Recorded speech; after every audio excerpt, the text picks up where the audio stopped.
the #1 racing supplier in the world.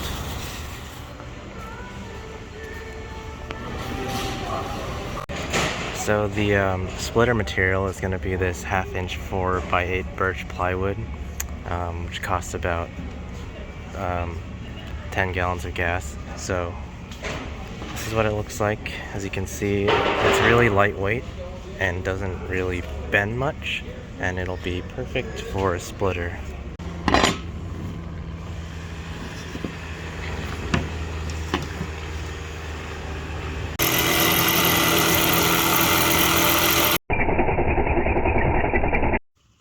Alright, so I'm in the middle of trying to mount a splitter up.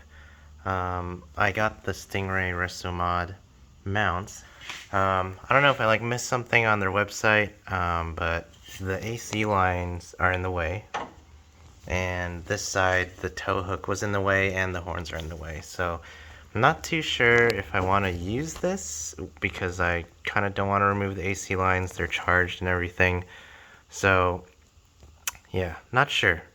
I might go to Home Depot, my favorite racing shop, but I think I'll try to reuse these because they're pretty nice. The company does a good job cutting these out, but it would have been nice if I didn't have to remove the AC lines and stuff. So obviously we have this nice bracket and adjustment system, so maybe, oh, that's nice. Maybe we can somehow make this work without having to go this route. Maybe I'll mount something on the crash bar. Not sure yet. Figure it out. Okay, so quick update. I ended up not using the supplied brackets because I wanted to retain AC, my horn, and I have the factory tow hook location still in place. But yeah, I'm not going to be going that route, but I'm still going to be able to use the brackets here, which is nice. This saves me a lot of time, and these are well constructed. Which is also another reason why I got it in the first place. Then I got these super thick backing plates that match up nicely, so that's going to be nice as far as that. And then we're going to put a little bit of additional bracing in the middle, but I think this is already going to be more than enough. And then you can use the factory bolts underneath for the plastics, and it should be good to go.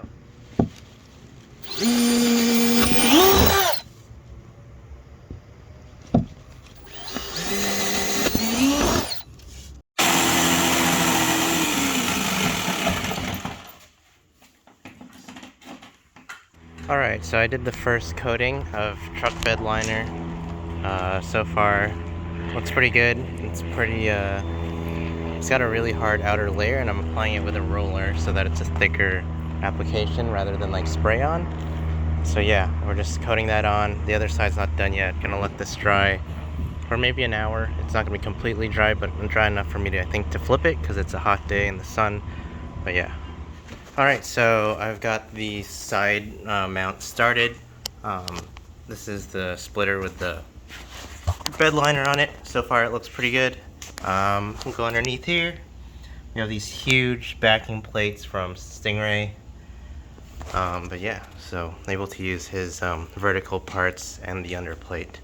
Okay, so that's mounted. I got the center on with fat washers, and this one with huge plates, and then we got the fat washers threaded into the chassis back there.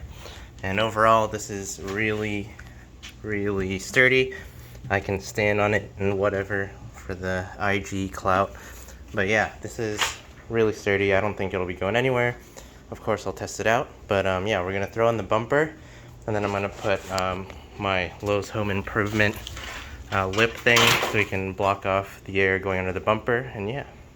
Okay, quick transition. We're here in the house, and I've screwed on this garden lip thing edge, and that's because we want to block the air that would be caused by the gap of this being curvy. As you guys know, the TRD lip is like that. So the middle here isn't bolted down because it hangs up higher, but what we're gonna do is just leave it like this, and it should be flat on the splitter. And then if there's any gaps, maybe during race day, I'll put some I have black masking tape that I bought, so I might mask that off. But yeah. Another solution would be I could get the Civic lip, but I prefer the look of this how it comes out kind of OEM. Alright guys, so here it is, finally done. All on the car. You can stand on it and whatever. Goes back here to the ground. I kind of should have extended it to the back to close off that hole. Maybe I'll do that later. But yeah, we took it up for a test in Mexico.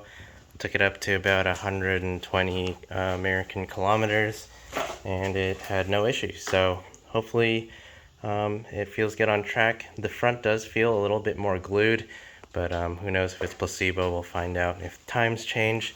But it does feel a little bit more planted at speed, and feels like there's some kind of direction in the front, or feels like more in line, like in a straight direction versus like floaty. So I don't know, we'll find out. But yeah, overall, project was a success. This overhang is 3 inches. I know a lot of splitters are like 4, you can buy a kit or whatever, but some time attack rules say 3. I don't know if I'm really going to be competing, but you know, if I was going to, at least it's within the rules, and I think it's a good length. It doesn't look ridiculous. And anyways guys, that's it for the video. Hope you guys enjoyed that tutorial on how to build the splitter. And yeah, next video we'll be taking it to the track for the first time. So hope you guys enjoyed that, and I'll see you in the next one.